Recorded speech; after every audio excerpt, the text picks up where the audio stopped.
Hello there. Today we are going to be reading Little Red Riding Hood. And this version of Little Red Riding Hood has been written by Jonathan Langley.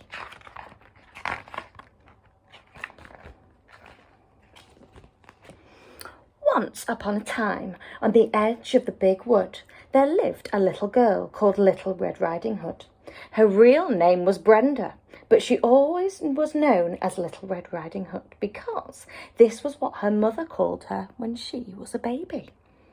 Brenda used to wear a red bonnet when she went out for a ride in her pram, and she still wears it now.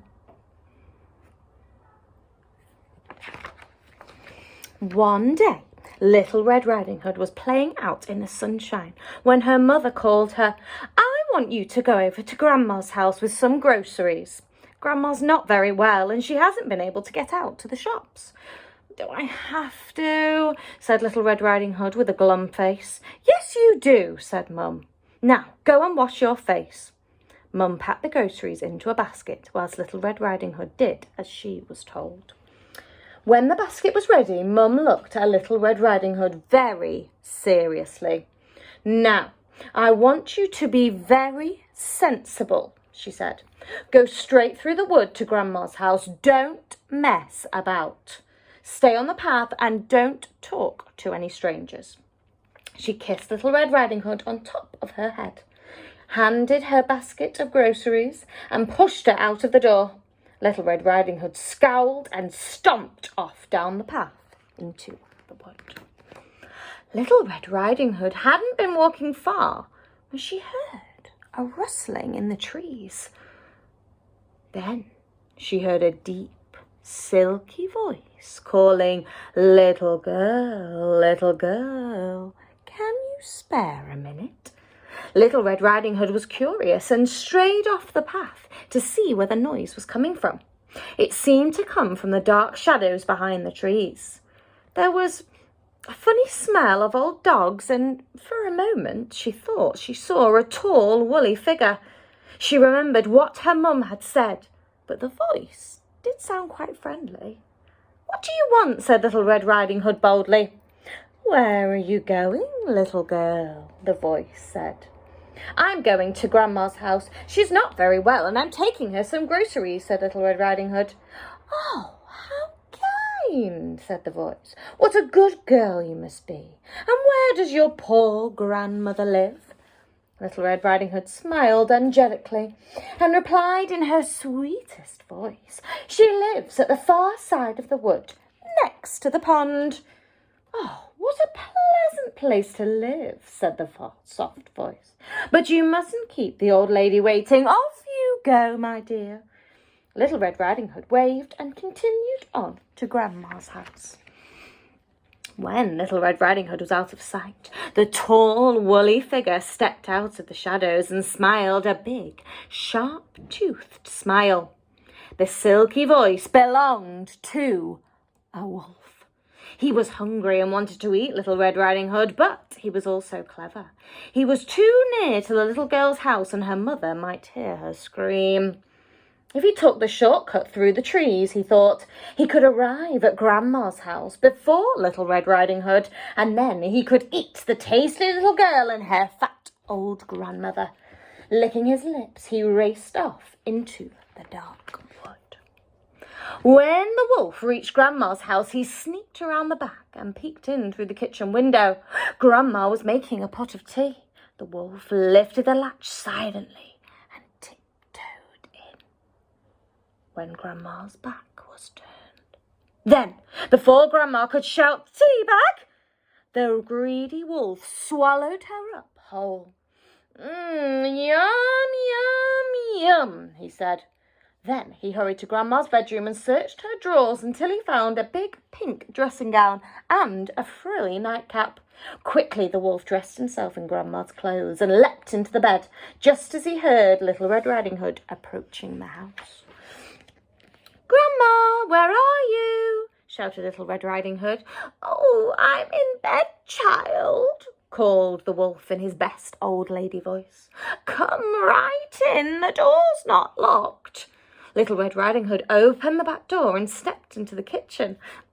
Oh, there was a funny old smell, which was different from Grandma's smell, and the teapot lay broken on the floor.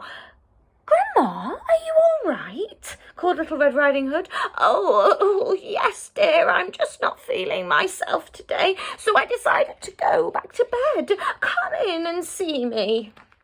It was dark in Grandma's room because the curtains were drawn.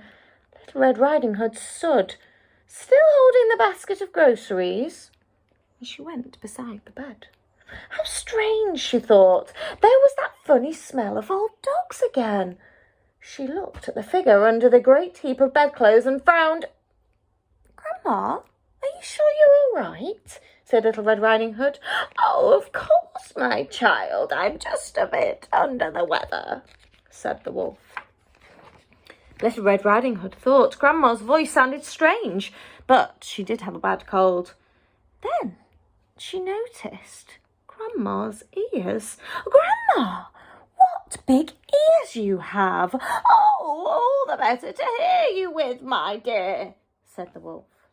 Then Little Red Riding Hood noticed Grandma's gleaming eyes. "Grandma, what big eyes you have!" "Oh, all the better to see you with, my dear," said the wolf. Then, as Little Red Riding Hood's eyes became accustomed to the dim light, she noticed Grandma's pointed nose and shining teeth. "Grandma, what big teeth you have!" At this, the wolf leapt up and growled, "All the better to eat you with, my dear." The wolf's jaws were all around her, but as quick as a flash, Little Red Riding Hood swung the shopping basket and hit the wolf squarely on the nose. He yelped and fell back. At that moment, the door burst open and there stood Mum with her Grandma's frying pan in her hand. She lifted it high above her head and brought it down with a clang on the wicked wolf's head. He did not move again. Little Red Riding Hood ran to her mother, who hugged her tight. "Mum, why are you here?" she said. I had a funny feeling in my bones," said Mum. "So I decided to come and see how Grandma was for myself." "Where is she?" There was a muffled cry from where the wolf was lying, and something was moving inside the wolf's tummy. "Quick, Little Red Riding Hood, get the scissors," said Mum.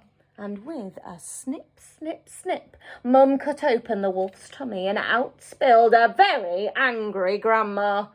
She was shaken, but luckily not harmed in any way. "I'm going to teach that wolf a lesson," said Grandma. "Fetch me my sewing basket, Little Red Riding Hood." Grandma worked quickly.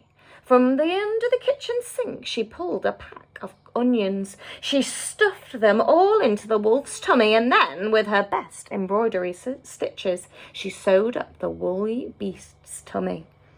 Then Grandma and Little Red Riding Hood together rolled the sleeping wolf across the floor and out of the door.